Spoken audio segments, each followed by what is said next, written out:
السلام علیکم ورحمۃ اللہ وبرکاتہ۔ بسم اللہ الرحمن الرحیم۔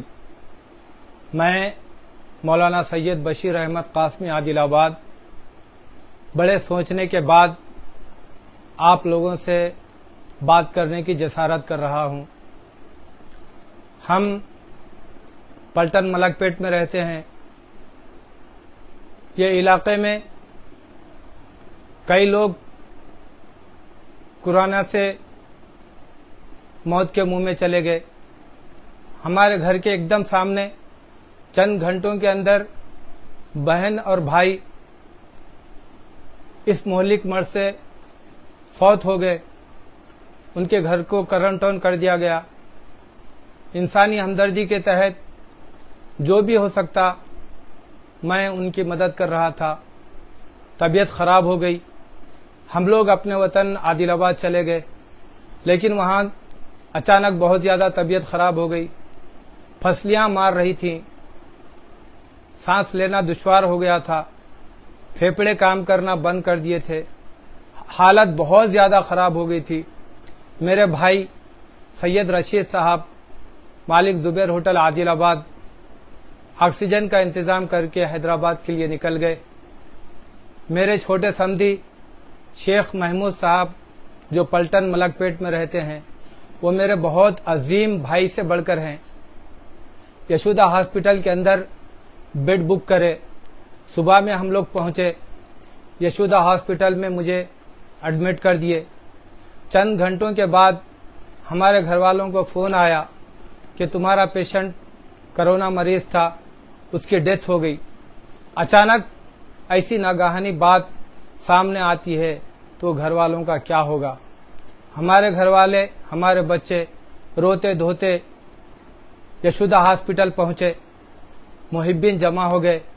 میرے بڑے سمدھی عبید اللہ شریف صاحب عرف عوید بھائی سنتوش نگر حیدرآباد، وہ یشودا ہاسپٹل والوں سے مطالبہ کیے کہ ہمارے پیشنٹ کی ڈیڈ باڈی شو کرو، لیکن وہ یہ کہہ رہے تھے کہ تمہارا پیشنٹ کرونا مریض ہے، نہیں بتلا سکتے۔ لیکن عوید بھائی کا مطالبہ اتنا شدید اور سخت تھا کہ مجبوراً انہیں باڈی شو کرنا پڑا۔ ہمارے گھر والے وہ باڈی کو دیکھے، وہاں پر میں نہیں تھا، کسی اور کی ڈیڈ باڈی تھی۔ منظر بدل گیا، حالت بدل گئے۔ پھر ہمارے گھر والے احتجاج کیے کہ بھائی پھر ہمارے اصل پیشنٹ کہاں پر ہیں؟ تو انہوں نے کہا کہ 2 گھنٹے تک انتظار کریے، ہم بتلائیں گے۔ لیکن ہمارے گھر والے نہیں مانے۔ دیوانہ وار ہر ایسی روم کو تلاش کرتے چلے گئے۔ تلاش کرتے کرتے ایک ایسی روم میں آئے جہاں پر میں تھا۔ ہمارے گھر والے آ کر میرا ہاتھ پکڑے۔ میں محسوس کیا کہ یہ ہاتھ میرے گھر والوں کا ہے۔ میں بھی سختی سے دبایا، یہ احساس دلانے کے لیے کہ میں ابھی صحت مند ہوں۔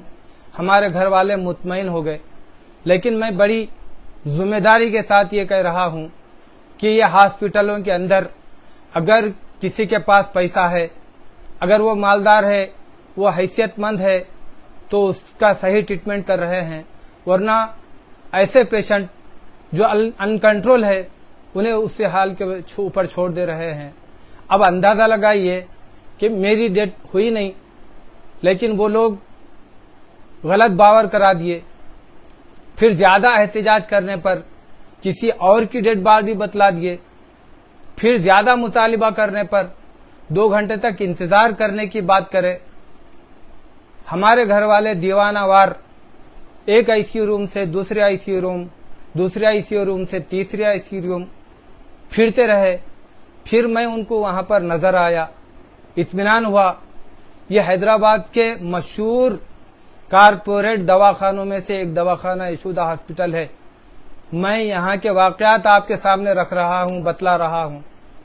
اب آپ اندازہ لگائیے کہ ایسے کارپوریٹ ہاسپٹلوں میں ایسے غلطیاں ہو رہی ہیں، اور وہ لوگ یہ بھی کہہ رہے ہیں کہ کرونا پیشنٹ ہے، قبرستان ہمارا اسٹاف لے کر آئیں گا اور وہاں پر دفنائیں گے، تمہیں دیکھنے نہیں دیں گے۔ اب ہمیں یہ خوف ہے کہ کہیں وہ ڈیڈ باڈیوں کے ساتھ چھیڑ چھاڑ تو نہیں کر رہے ہیں، کہیں کوئی ایسے چیزیں جو قیمتی ہیں اسے نکال تو نہیں لے رہے ہیں؟ سمجھ میں نہیں آ رہا ہے۔ اللہ ہی بہتر جانتے، عالمی سیاست ہے یا عالمی سازش ہے یا عالمی بزنس ہے، یہ نہیں کہہ سکتے۔ لہذا میں مجلس اتحاد المسلمین کے قائدین سے اپیل کرتا ہوں کہ آپ کے پاس اویسی ہاسپٹل ہے، اسرا ہاسپٹل ہے، حکومت آپ کے ساتھ ہے۔ دیکھیے، کارپوریٹ دواخانوں کے اندر معصوم مسلمانوں کے کروڑوں روپے جو لوگ اپنے بیوی بچوں کو چھوڑ کر، اپنے ماں باپ کو چھوڑ کر باہر ممالک میں کما رہے ہیں، اگر ان بچوں کو یہ معلوم ہوا کہ ہمارے ماں باپ یہ مرض کے اندر مبتلا ہے تو شدت سے تڑپ کر یہ کہہ رہے ہیں کہ کتنا بھی پیسہ لگنے دو لیکن ہمارے ماں باپ کو تکلیف نہیں ہونا چاہیے۔ میرے 2 بیٹے ریاض سعودی عربیہ میں رہتے ہیں، ان کا بھی یہی حال تھا، تڑپ کر یہ کہہ رہے تھے کہ ہمارے بابا کو کتنے بھی پیسے لگنے دو لیکن کچھ ہونا نہیں چاہیے۔ میں بڑے یقین کے ساتھ کہہ رہا ہوں کہ کارپوریٹ دواخانوں کے اندر صرف نیمونیا کا ٹریٹمنٹ دے کر مسلمانوں کے کروڑوں روپے لوٹ رہے ہیں۔ میری بیٹی خود ڈاکٹر ہے، میں یشودا ہاسپٹل سے کوئی صحیح سلامت نہیں آیا، لیکن میری بیٹی نے نیمونیا کا ٹریٹمنٹ دے کر مجھے صحیح کر رہی ہیں۔ اگر اویسی ہاسپٹل، اسرا ہاسپٹل کے اندر یہی علاج کرتے ہیں تو بہت بہتر ہوگا۔ میں مجلس اتحاد المسلمین کے قائدین سے احسان جتانے کے لیے نہیں بلکہ ہم لوگ آپ لوگوں سے کتنی محبت کرتے ہیں وہ بتلانے کے لیے کہ جب اکبر بابا کے اوپر قاتلانہ حملہ ہوا تو تلنگانہ کے مسلمان، بالخصوص حیدرآباد کے مسلمان، دنیا کے کسی بھی ملک میں تھے تو ان کے پیروں تلے زمین نکل گئی، حیرت زدہ ہو گئے، دم بخود ہو گئے۔ معصوم بوڑھی عورتیں ہاتھ اٹھا کر آپ کی صحت کے لیے دعائیں کر رہی تھیں، معصوم بچیاں جانماز بچھا کر اللہ کے سامنے رو رہی تھیں، گڑ گڑا رہی تھیں، اور وہ علماء کرام جو دینی مدرسے چلاتے ہیں بچوں کو قرآن پاک کی تلاوت میں لگا دیے تھے۔ میں خود ایک دینی مدرسے کا ناظم ہوں، دینی مدرسہ چلاتا ہوں۔ جیسا ہی معلوم ہوا بچوں کو قرآن پاک کی تلاوت اور آیت کریمہ کا ورد کرتے ہوئے صبح شام اکبر بابا کے صحت کے لیے، ان کی عافیت کے لیے، ان کی زندگی کے لیے دعائیں کر رہے تھے، وہ معصوم بوڑھی عورتیں جو آپ کے لیے رو رہی تھیں، ان کے رونے کا واسطہ وہ معصوم بچیاں سجدے میں پڑھ کر اللہ کے سامنے گڑ گڑا رہی تھیں، ان کے گڑ گڑانے کا واسطہ وہ مہمان رسول معصوم ہاتھ اٹھا کر بل بلا رہے تھے، ان کے بل بلانے کا واسطہ یقیناً آپ لوگ حیدرآباد کے مسلمانوں کے لیے نجات دہندہ ہیں۔ اکبر اویسی صاحب کے اندر دھڑکتا ہوا دل ہے۔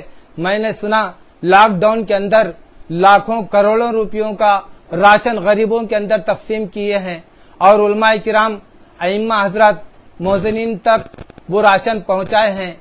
میں مجلس اتحاد المسلمین کے قائدین، بالخصوص بیرسٹر اسد الدین اویسی صاحب، اکبر الدین اویسی صاحب سے درخواست کرتا ہوں کہ علاج اپنے دواخانے میں ایسے مریضوں کو لے کر کے کریں۔ اگر موت واقعی بھی ہو گئی تو کم سے کم ان کی تجہیز و تکفین شرعی اعتبار سے تو بھی ہوگی۔ میں اپنے احساسات، اپنے خیالات آپ قائدین کے سامنے رکھا، اگر غلط محسوس کرے تو عفو و درگزر کا معاملہ فرمائیں۔ میں مسلمان بھائیوں سے حقیقی بات کرنا چاہتا ہوں کہ اللہ ہمارے خالق ہیں، قرآن پاک اللہ کا عظیم کلام ہے اور ہمارے نبی